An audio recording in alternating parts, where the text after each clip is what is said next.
দেশটার এক পা অন্য দেশে, বিপদ হইলে ভাইগে যাবে, কিন্তু আমরা দৃঢ়ভাবে বিশ্বাস করি আপনি ভাগবেন না।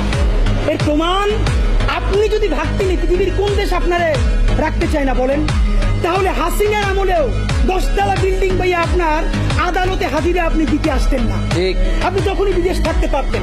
আপনি এই দেশে থাকতে চান বলেই আপনি আসছেন। আমরা বিশ্বাস করতে চাই মাননীয় প্রধান উপদেষ্টা, আপনি বাঁচবেন কয়দিন বলেন? আপনার এত বয়স হয়েছে, বাংলাদেশের গড়ায় উঠতে প্রায় 20 বছর বেশি পাচ্ছেন।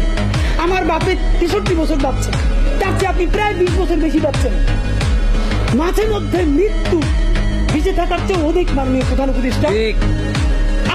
আপনি একটা গবেষণা করেন, বাংলাদেশে গত 50 বছরে কোন রাষ্ট্রপ্রধানের 30 মিনিট 40 মিনিটের বক্তৃতা, রিক্সা চালক, ভ্যান চালক, সবজি বিক্রেতা, বিশ্ববিদ্যালয়ের প্রফেসর, ছাত্র জনতা আধা ঘন্টা বসে তার বক্তৃতা শুনে নদীর নাই, যেটা আপনারটা হইছে।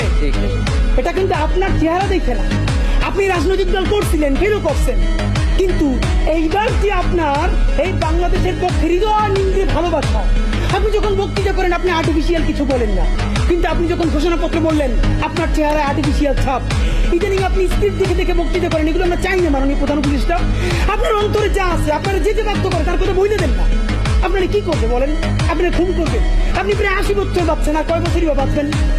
আপনি কি খাবেন, কি বাঁচবেন? আপনি বরং যদি আপনার আর্মি মেরে ফেলে, আপনারা যদি ভারতীয় আধিপত্যবাদ গুলি করেন, আপনাকে যদি হত্যা করা হয়, কিন্তু সেই রক্তের বিনিময়ে যদি আপনি শহীদদের রক্তের বিনিময়ে নতুন বাংলাদেশ গড়ে যেতে পারেন, আগামী 1000 বছর বাংলাদেশের মানুষ নামাজে প্রার্থনায় আপনার জন্য শুধু দোয়া করবে।